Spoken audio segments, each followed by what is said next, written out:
I might kill my ex. Not the best idea. There's no girlfriends next. How'd I get here? You just heard part of the song named Kill Me by Caesar.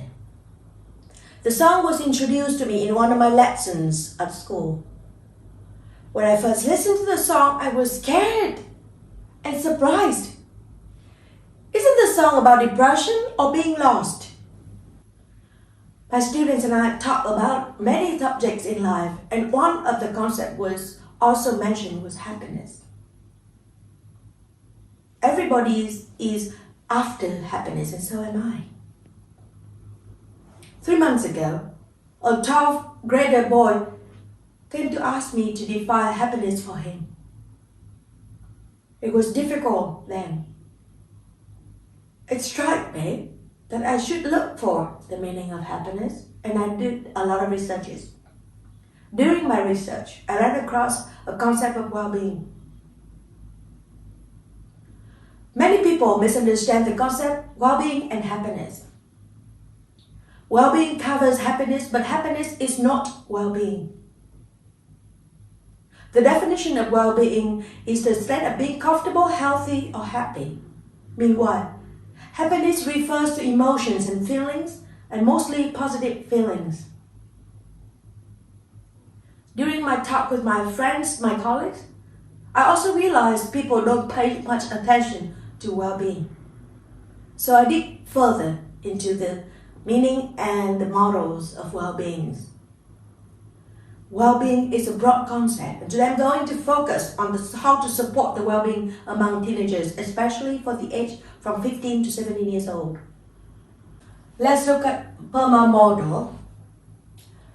PERMA model was developed by Martin Seligman in 2011 to talk about, this is a model about well-being. There are 5 core values, as you can see. Positive emotions refer to feeling of peace, joy, or curiosity. Engagement, so participation in activity for fulfillment. Relationships, mostly about good relationships, connecting with friends and family. And meaning, learning and committing to kindness. And last but not least, achievements. Set goals to create motivation, to be more focused, to have a healthy motivation, to be more productive, as well as focused. 5 core values, mostly mention about emotions. With 2 exceptions, engagement and achievements cover both physical and mental health. Let me dig further into 3 values of engagement, meaning, and achievements in the context of Vietnamese students. 90% of my students take part in activities or set achievements to mark up their CV, and they forget one important factor, which is feelings, how they can be joyful or happy during the process, and meaning. Especially for 12th graders, when they're about to graduate from high school, they're feeling lost and also asking me, what's the present in life? What's their role in life? After a lot of researches together with PERMA model, I would like to make 4 recommendations to improve the well-being, which are sleeping, exercise, adaptation to change, and SIPO model. Exercise, sleeping, and adaptation to change are for teenagers. And the SIPO model is to make recommendations to training organizations or educators. Let's begin. First, sleeping. Teenagers at the age from 15 to 17 years old are recommended to sleep at least 8.5 hours a day. All my high school students in Vietnam are under a lot of pressure for academic high results, as their schoolwork are overwhelmed. Many of them stay up until 3 a.m. and wake up at 7 a.m. so they barely have any sleep. All my students are misunderstanding about the 8.5 hours. They only think about the nighttime sleep, but no, it includes the break time and the naps. I always sharing with the students, when the bodies are exhausted, they should pamper sleep and wake up to be more productive in learning. Secondly, exercise. Exercise and activity where they do in a specific area with a specific skill and purpose. The students tell me that they need a spacious area and at least an hour to have a sufficient workout.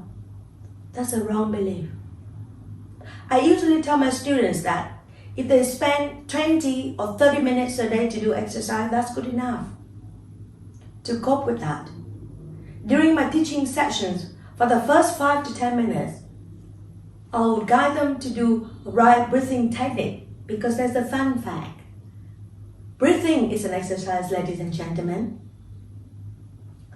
When they do the right breathing, it can slow down their heartbeat and also reduce their nervousness. And another choice for them is I would guide them to yoga poses to help them with the sitting postures and as well as release the muscle strain in the neck area. Thirdly, adaptation to change. As an Asian, I used to be reluctant to change. I can understand how it is difficult for my students to change. Last month, a 12th grader boy came to me and asked me, why this teacher changed her style? I didn't like the change. I smiled and I told him that the only thing that never changes is that everything changes. I also tell him that change is inevitable and we should accept change because it happens no matter what. Finally, let's look at SIPO model. SIPO model was initiated by Judge Sherens in 1990. This is a model for leaders and managers for quality management at any educational training organizations. As you can see, there are 4 categories in this model, which are context, input, process, and output. It is a sophisticated model. And how is it related to well-being? Let me break it out to you to the best of my knowledge. Context will affect all human beings from political, social, economical, and cultural conditions. As we all know, COVID-19 has affected us in many ways and changed our daily habits and routines. Family upbringings affected us or also has a lot of influence on every human being. The wealthy family and the middle income family raise the teenagers differently. And also, every human will go through different psychological development stages of their life. Educators as well as teenagers should be aware of the development changes in their biological as well as psychological aspects of that to help them fight the containment in their life. Inputs. Every student is hungry for knowledge, especially for this age. They want guidance, they want instructions, but they don't want no orders at all. For teachers and students, they will have to be managed to better inputs as well. And now let's look at processes. They all involve students, teachers, and customer service as well. They affect teenagers in their school work as well as their mental health. Vietnamese students are after high academic results. Educators and trainers should be aware of that in order to help them reach the outcome. Students and teachers are key factors in the system education, and their satisfaction should be concerned about to help the school better. All of these categories will be able to affect all student well-being. And if we are aware of that, we will help them. And now, let's listen to a song named Flowers by Miley Cyrus. I can take myself dancing, and I can hold my own head. Yeah, I can love me better than you can. We just heard part of the song called Flowers by Miley Cyrus. I like to repeat 3 quotes that struck me. I can take myself dancing, and I can hold my own hand. Yeah, I can love me better than you can. The song helps to raise awareness about self-compassion. If you are self-compassionate, you can love yourself, and then you can love others. When you are self-compassionate and compassionate to others, you can open to the world around you. And you can be a better version of yourself than yesterday. You will be a good citizen and become kind to others. And you can sympathize with others. Thank you for your listening.